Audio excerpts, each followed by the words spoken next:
I'm a 57-year-old man, and I've been married to the woman who was the love of my life for 26 years. Let's call her Lucy. We were college friends, and we knew each other for a decade before getting married. During those 10 years, we spent 2 years as friends, a year of me pursuing her, and the remaining 7 years dating. There were even a few years of long distance in those 7 years when we lived in different cities for work reasons. Our relationship endured the challenges of time and distance. Lucy wasn't just my wife and the mother of my children. She was also my closest friend since college. She understood me like no one else. That's why her betrayal shattered me. About a week ago, Lucy and I attended our college reunion. Our college holds a reunion every year for the classes that graduated 35 years ago. It's a big event with singers and celebrities performing. Alumni eagerly anticipate it each year. This year, it was our class's turn to shine. We and our fellow classmates were excited to reconnect and see how we had all changed over the years. Lucy and I were particularly thrilled because we were one of the few college couples who had married and stayed together for so long.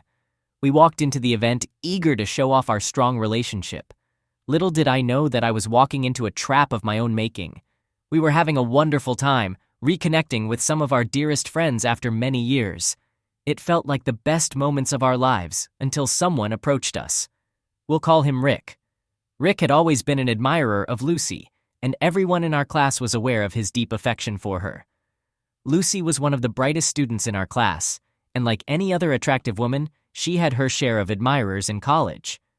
Yes, I was one of them too. However, Rick was not the type to just flirt, take a chance, and move on if the girl wasn't interested. He was the persistent type. He pursued Lucy throughout college and beyond. He didn't give up, even though he knew she was dating and in love with me. I've always been a secure partner and didn't let his advances affect our relationship. Rick, along with everyone else, knew that Lucy was way out of his league, but he never stopped trying. I remember when Rick found out that Lucy had married me, he actually texted me and claimed that Lucy had made a mistake. He went on to say that he hoped I would care for her as much as he would have. Lucy and I simply laughed at his childishness and romantic notions. We hadn't heard from him or spoken to him since that day, until the day of the reunion when Rick approached us. We thought he would have moved on by now, considering it had been 35 years since college and 26 years since our marriage. However, to our surprise, he was still fixated on Lucy. He greeted all of us with hugs, and we reciprocated. However, Lucy opted to shake hands with him because his intense gaze made her uncomfortable. He took a seat across from Lucy and gave her an odd and intense stare, which didn't go unnoticed by anyone. I couldn't help but ask if he had brought his family to the reunion party. He replied that he was single. He mentioned that he had been briefly married in his 40s but had gotten divorced. I expressed my sympathy, saying, "I'm sorry to hear that."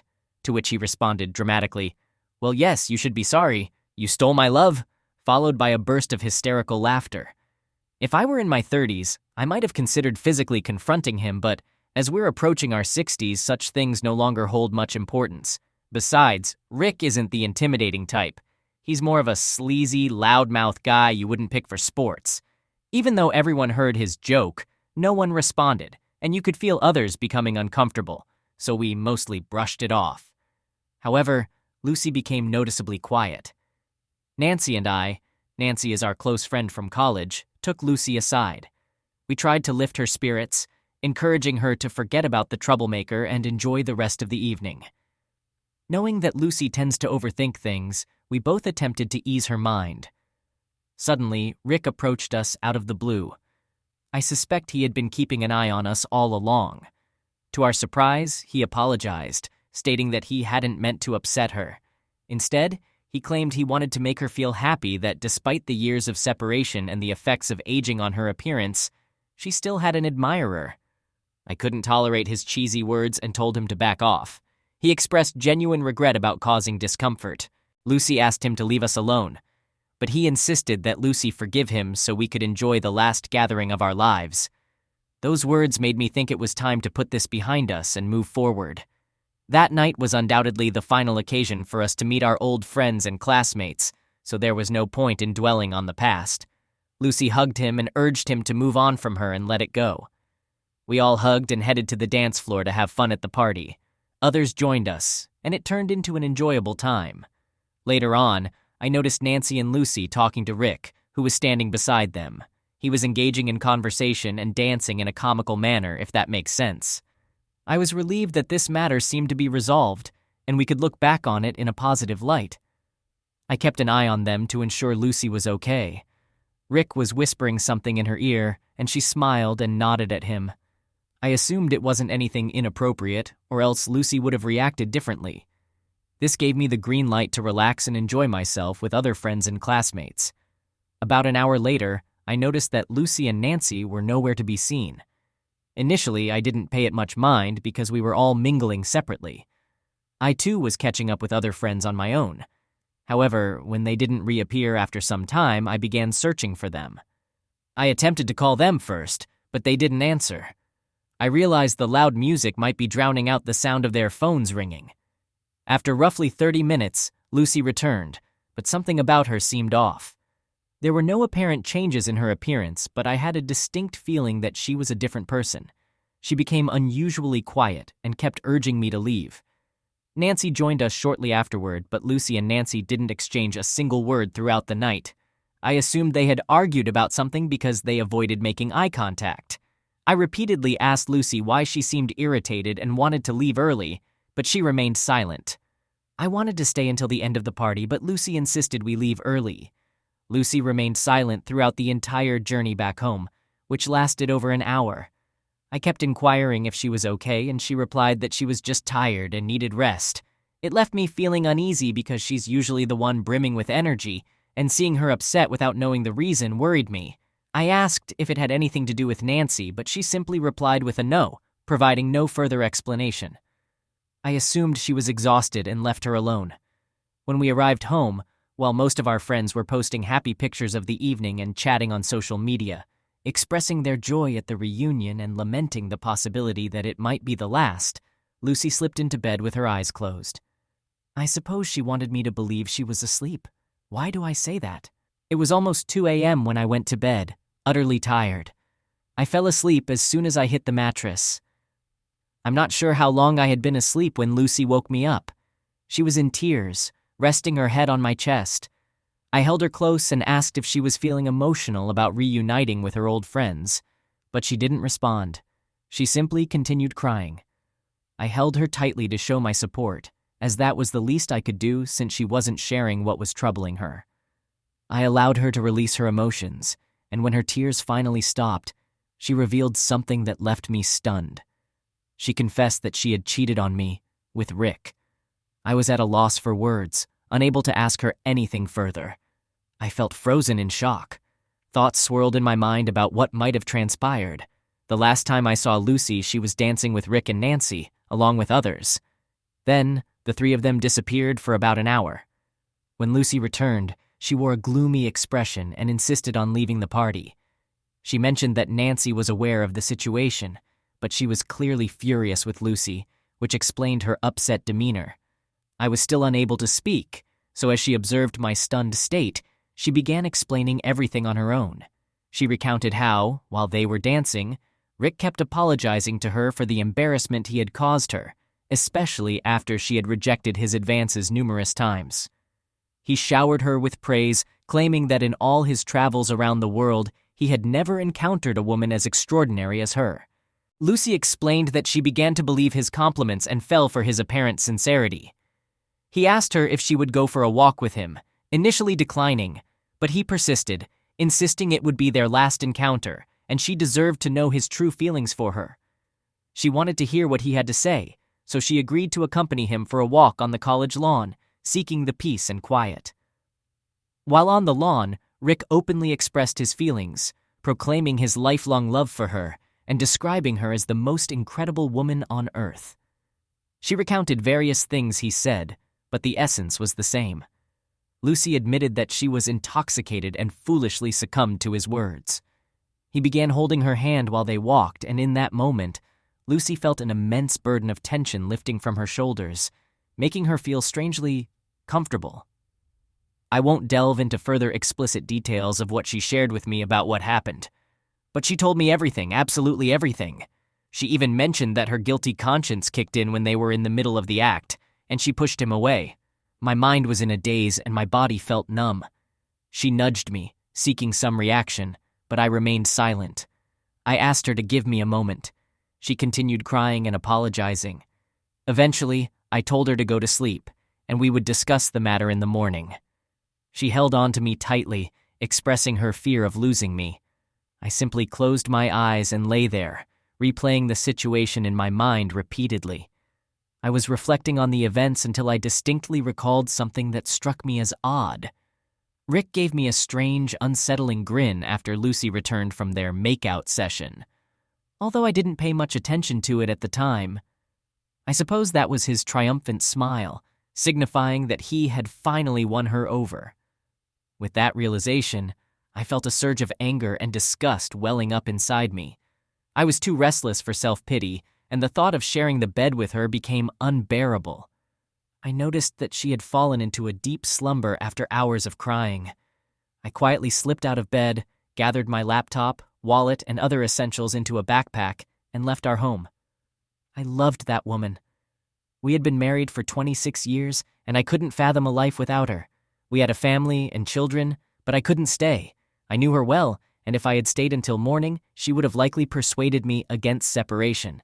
So I checked into a hotel and blocked her number along with all her social media accounts. It was already sunrise by the time I managed to fall asleep. Around 8 or 9 a.m., my phone started ringing incessantly with calls from my children.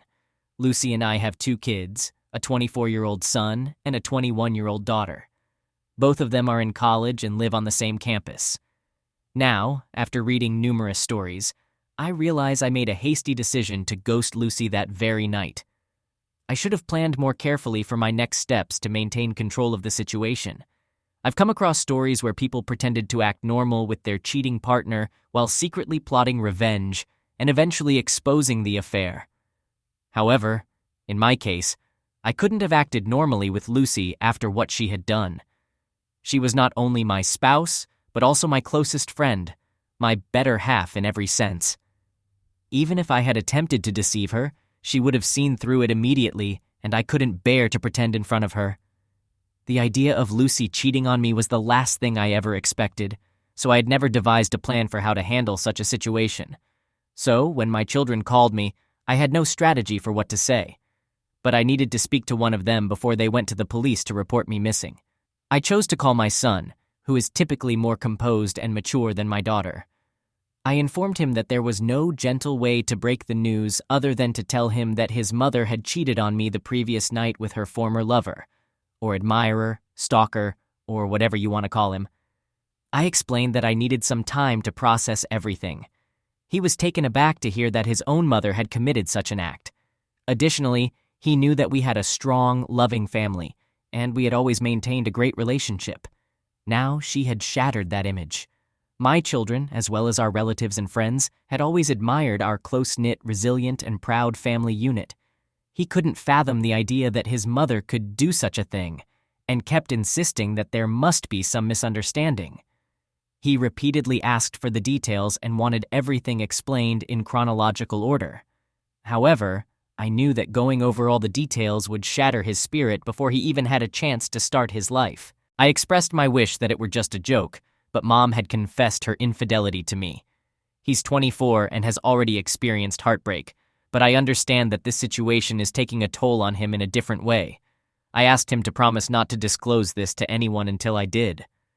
I sent a text to my daughter, explaining that I was stressed about work-related issues and would be out of town for some time, which put an end to the phone calls. So the situation was as follows. While my daughter believed I was away on business, both my son and Lucy knew that I had separated from her. Over the next few days, I spent time online searching for the best lawyers and seeking a solution to my problem. That's when I came across one of these online communities where many men had experienced a similar fate to mine. I read about how they had planned their revenge and taken action against their cheating partners, including their anger towards the affair partner.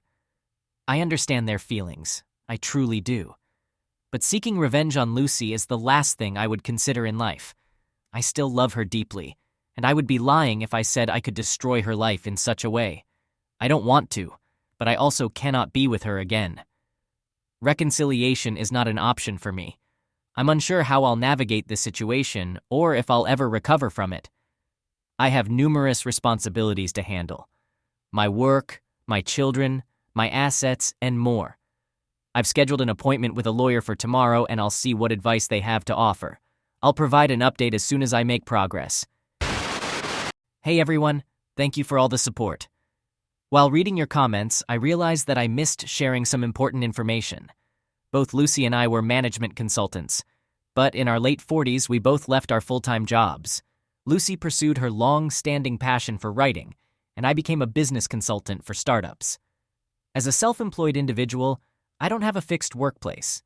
One of you mentioned concerns about Lucy potentially showing up at my workplace since I occasionally work from home or visit clients' offices. I consult for multiple clients simultaneously. So far, Lucy hasn't been able to locate me. As I mentioned earlier, I'm approaching 60, and we've been planning our retirement for a long time. We've been saving up to purchase a beach house in the countryside for our retirement years, with plans to buy it next year. We've even identified some properties and have been in discussions with property owners. Fortunately, we haven't made the purchase yet, otherwise it would have presented a different set of challenges. Lucy has been trying to contact me ever since I ghosted her.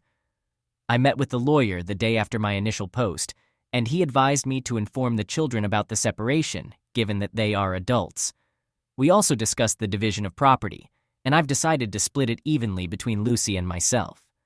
No, my retaliation wouldn't involve depriving Lucy of her wealth. She's entitled to half of our assets, and she's earned it. She's also entitled to the separation, which she too has earned. I understand her very well. She might be willing to relinquish her claim to the wealth to reconcile and keep our family together. While the divorce paperwork was being prepared, I met with my children. I asked my son to discreetly bring his sister to a restaurant without revealing that I would be there. He agreed. My daughter's reaction was intense. The moment she saw me, she bombarded me with questions. One of her questions was whether I was cheating on Mom, as she knew I had cut off contact with her. She was visibly upset, which pained me, but I had to remain strong for them and for what I was about to disclose. I calmed her down and reassured her that I wasn't involved with anyone else. Then, gradually, I disclosed the truth to them. Although my son was aware of it, he didn't know about my next steps. My daughter was devastated to learn that her mom had cheated on me. She had been living with Lucy for the past 15 days since I left the house. She hugged me and apologized for being angry with me. They both inquired if I could consider giving our marriage another chance, but I made it clear that I was pursuing a divorce. They both broke down emotionally. Witnessing their tears was heart-wrenching, but they understood my pain. They pledged to support me through this challenging period. I assured them that I was separating from their mom, not from them, of course. My daughter informed me that Mom, Lucy, had not been eating or sleeping properly. She's been oscillating between crying and nervously pacing while trying to reach me endlessly. She even drove to several of my clients' offices to inquire about my whereabouts, but they all informed her that I hadn't visited their offices for 2 weeks. When our daughter asked her if something had happened between us since it was the first time I had acted this way, Lucy didn't respond to her question. Instead, she continued to cry and moan while locking herself in her room. I requested my daughter to remain at home with her mom until our divorce is finalized. I can see their sorrow gradually transforming into anger when we discuss their mom. I can tell that they feel let down by her as well. I understand it. They've also suffered a loss. Our family is shattered and there's one person responsible for it. However, I don't want or need them to harbor hatred towards their mother. So I insist that they offer her support. Here's something you won't believe. A few days later, I received a text from Rick inquiring about Lucy. He mentioned that if I was planning to divorce her after learning about her infidelity, he was willing to take her. I replied that Lucy was a free woman and could make her own choices. I blocked him afterward. I'm sure he messaged me to provoke me, but I felt the least anger towards him. I won't fall into his stalking tactics. I didn't marry, love, or trust him. All of that I did with Lucy, who betrayed me, affecting me deeply. I'm not insecure. He can have her if she desires. I'm least concerned about that. The divorce papers are supposed to be mailed today, and I'm still waiting for my daughter's call regarding Lucy's reaction. I'll provide an update once my divorce is finalized. In the meantime, I still have many matters to sort out. My assets, retirement, and my children's well-being. Hey everyone, I know it's been a while since my last update. I apologize for that. I had a long list of things to take care of. First and foremost, my divorce has been settled now. When Lucy received the divorce papers, she didn't take it well.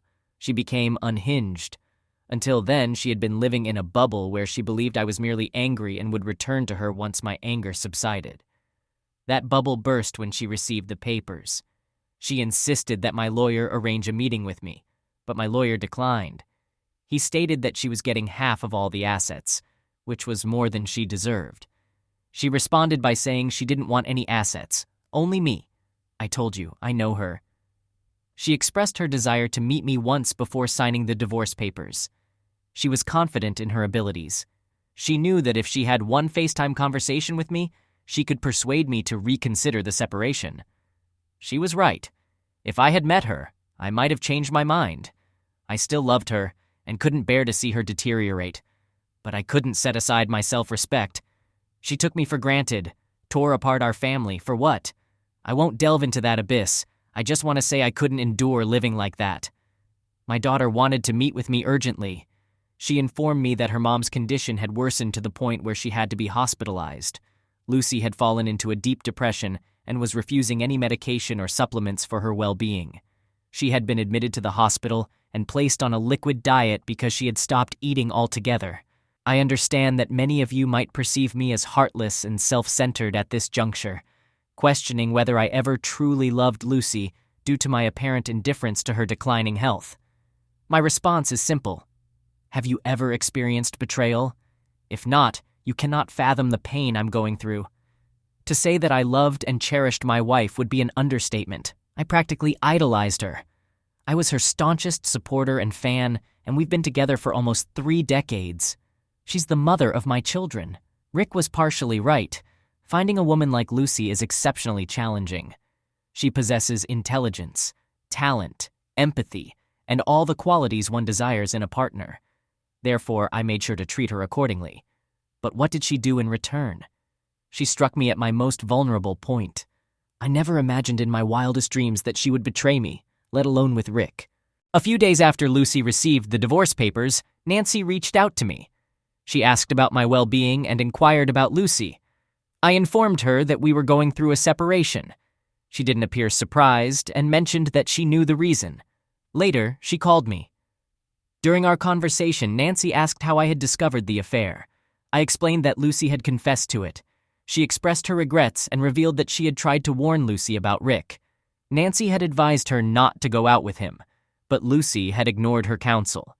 Nancy disclosed something that reinforced my confidence in my decision. Her account of the incident had a slight variation from what Lucy had told me. According to Nancy, she and Lucy were happily dancing when Rick joined them and began making advances toward Lucy. He whispered in her ear, which Lucy claimed was an apology from Rick. Nancy was uncomfortable with Rick's advances and attempted to intervene, but she noticed that Lucy suddenly seemed to enjoy his company. When Rick proposed going for a walk, Lucy looked to Nancy for guidance. Nancy strongly opposed the idea, as everyone knew how unsettling Rick could be. However, after some time, Lucy excused herself and went for a walk with Rick. Nancy wasn't too bothered by this because Lucy had also expressed interest in going with him. Nancy was having a good time with other friends when she realized Lucy hadn't returned. Concerned for Lucy's safety, she went out to search for them. Can you believe where she found them? In the changing room of the college swimming pool. But where did Lucy claim they were? Out on the lawn. Nancy revealed that she caught them in the act, and they only stopped when Lucy spotted Nancy approaching them. So it wasn't Lucy's guilty conscience that halted things. It was Nancy who interrupted them. Up until this point, I still held some pride in Lucy for owning up to her mistakes and confessing them to me promptly. It gave me a sense of closure, despite her devastating betrayal. I believed her story that she got carried away because of alcohol, and her conscience stopped her.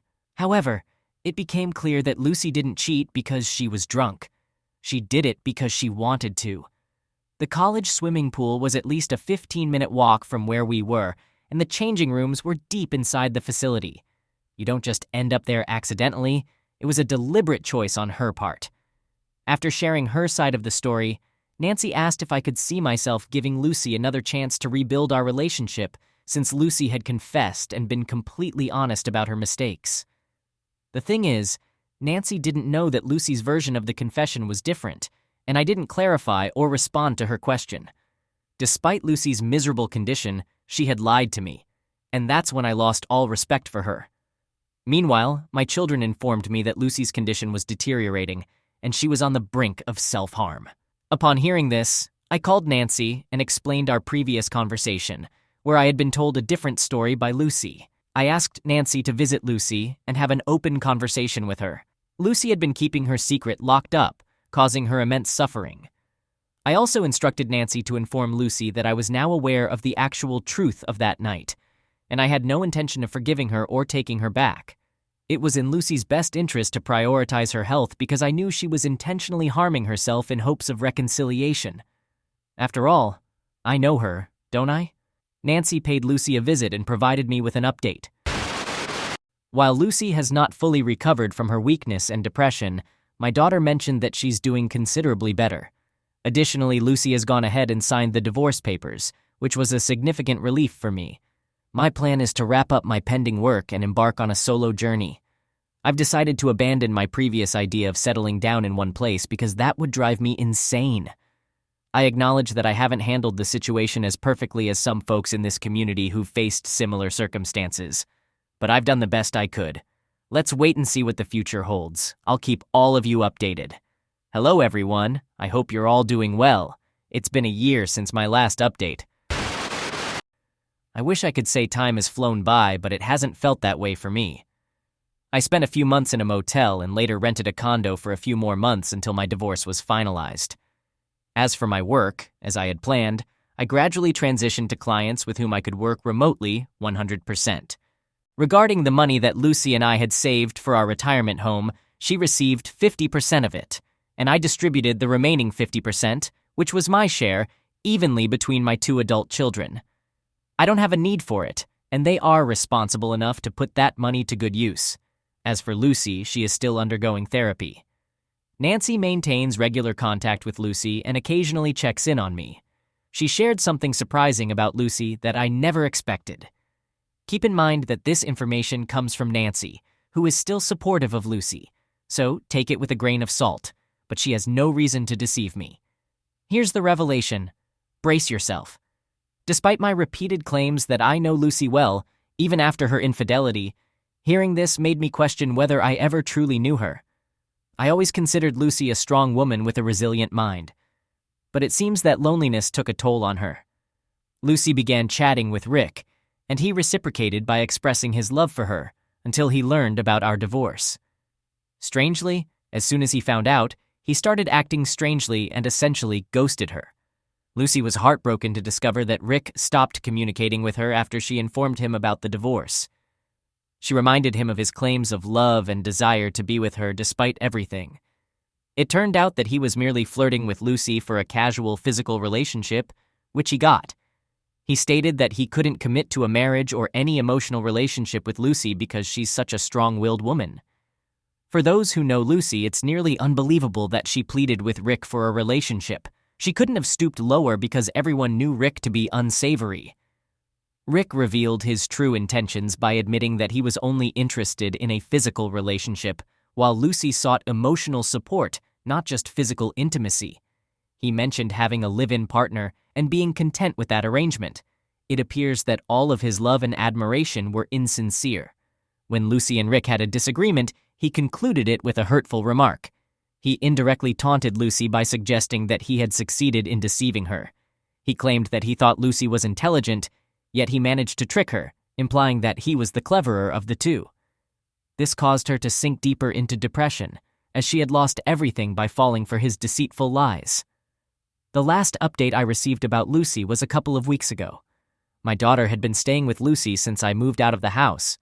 She needed someone's company to help her cope with her depression. However, after living with her for a year, my daughter realized that she could no longer coexist with Mom, as Lucy had become extremely difficult. Lucy, who was once emotionally resilient, has transformed into an insecure and erratic individual who constantly seeks the presence and attention of others. She has also become delusional and disoriented. Lucy has morphed into a controlling and possessive mother. She bombards my children with calls and messages if they don't respond promptly. She even insisted that my son move in with her until he got married, but he declined her request. She has been pressuring my daughter to spend time at home instead of going out with friends or taking vacations. My children are no longer kids. They are adults now and can't be restricted.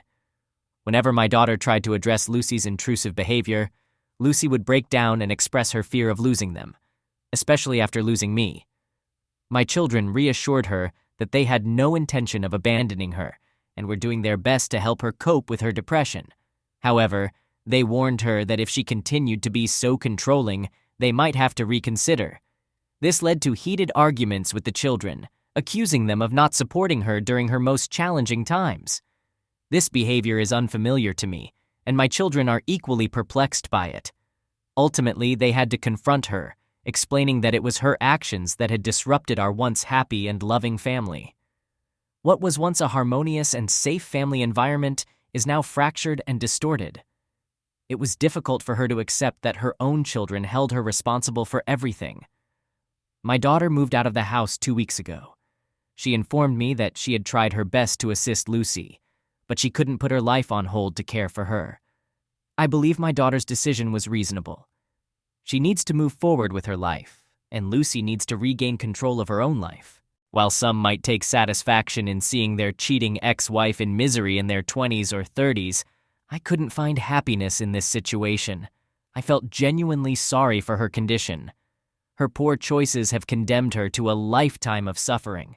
I hope she can rediscover her former self, a confident, strong woman who doesn't need to rely on people like Rick for emotional support. As for my own journey, I've spent the past year living in 4 different countries, exploring local cultures, savoring diverse cuisines, and immersing myself in entirely new lifestyles has been a great experience. Initially, I was disappointed that my retirement plans had to take a different path. I had always envisioned spending my golden years in peaceful harmony with Lucy. However, now I find satisfaction in having embraced various cultures and lifestyles. I've had the privilege of meeting incredible people in different corners of the world. To clarify, I haven't entered into any new relationships, nor am I actively seeking one at the moment. I'll remain open to whatever the future has in store for me, and I'll keep you updated if anything significant unfolds. Hello, everyone. I apologize for not providing updates over the past few years. The truth is, not much noteworthy has occurred in the last 2.5 years, except for my extensive travels to more than a dozen countries and my renewed passion for painting. Initially, I initiated this thread to share my story about my cheating wife, and there didn't seem to be a point in updating it with my travel experiences, so I refrained from doing so. However, there has been an event that prompted me to write this update. Last month, after 4 years, I had the opportunity to meet Lucy again. This reunion was due to my son's upcoming wedding. Yes, my son has found the love of his life and decided to tie the knot. He called me 2 months prior to the wedding and expressed his desire for Lucy and me to meet the girl's parents. Initially, I was hesitant and suggested that I could meet them directly at the wedding. However, I realized that it wasn't about me.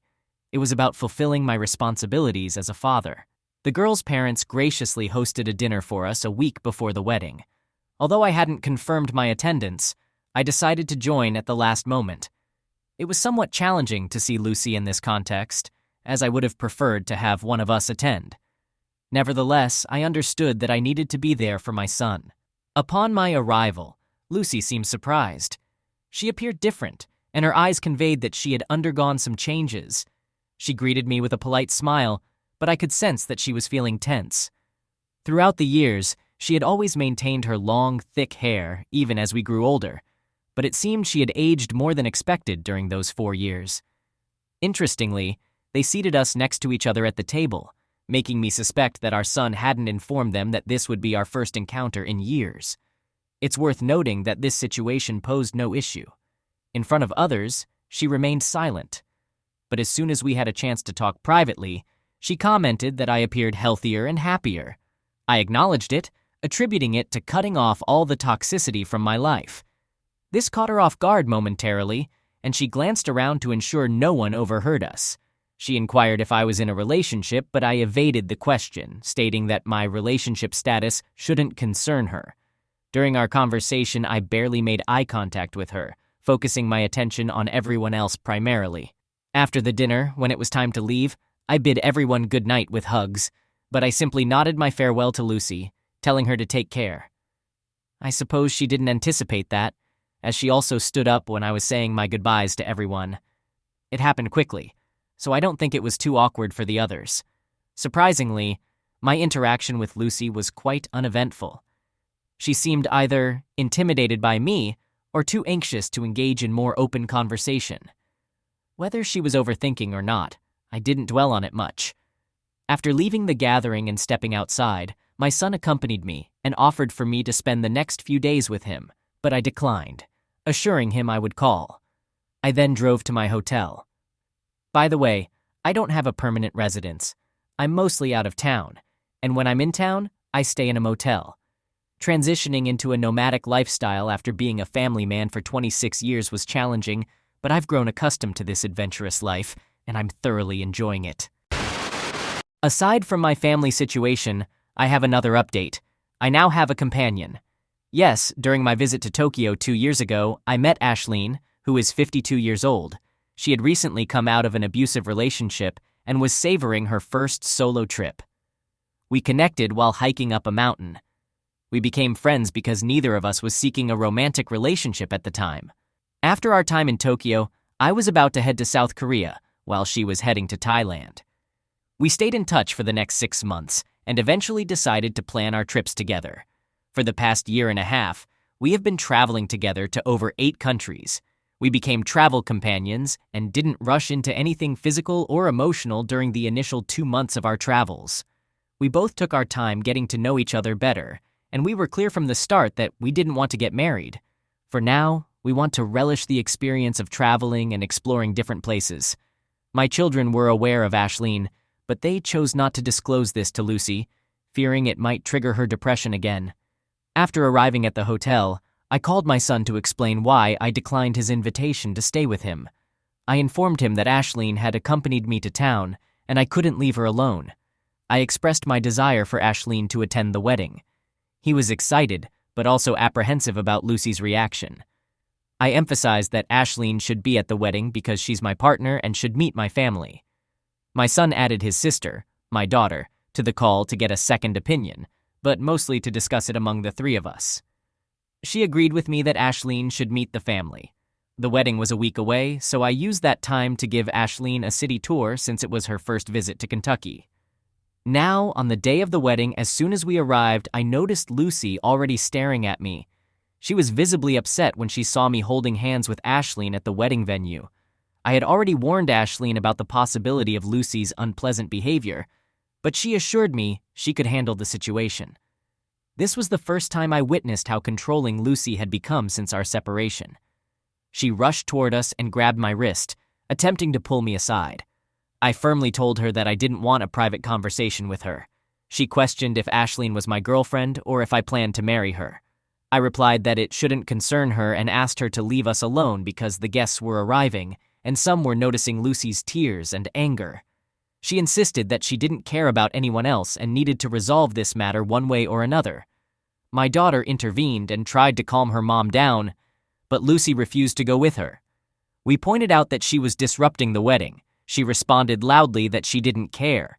At this point, my usually gentle daughter turned into a force to be reckoned with. She didn't just lose her temper, she gave Lucy a stern talking to that I never expected from our daughter. In a hushed yet commanding tone, she told her mom, "Yes, Mom, you were supposed to walk into the wedding on Dad's arm and be with Dad, but you chose to be with some random guy. So either accept it and move on right now, or I'm going to make sure you're kicked out of the wedding before it even begins." I almost wanted to intervene, as it's natural for a parent to do so when they see their child in distress. But my daughter was tougher than I could ever be when it came to her mom. As she pointed her finger at Lucy and meant every word, I felt the tension in Lucy's grip on my wrist release. I saw Lucy's face quiver as she let go of me, and she stared at me for 3 seconds. During that time, her expression shifted from anger to betrayal to sadness. She didn't say a word, but her face revealed a whirlwind of emotions. After this, Lucy walked away. Needless to say, she didn't introduce herself to Ashleen. On a positive note, my daughter apologized to Ashleen, who then hugged us. I reassured her that there was no need to apologize, My daughter is strong and I'm proud of her. I could see that my daughter was emotional when she said, "It's on her, Dad. We've suffered enough. She needs to move on or leave you alone." Lucy had made everyone's life miserable, yet she had expected sympathy and care from some friends over the years. My children don't have a family home to gather in for special occasions, and I acknowledge my responsibility for that. During the rest of the wedding, Lucy grew increasingly upset that our children were supportive of me. She either stood in a corner or appeared more excluded than a mother of the groom should be. She didn't even join us for the family photo.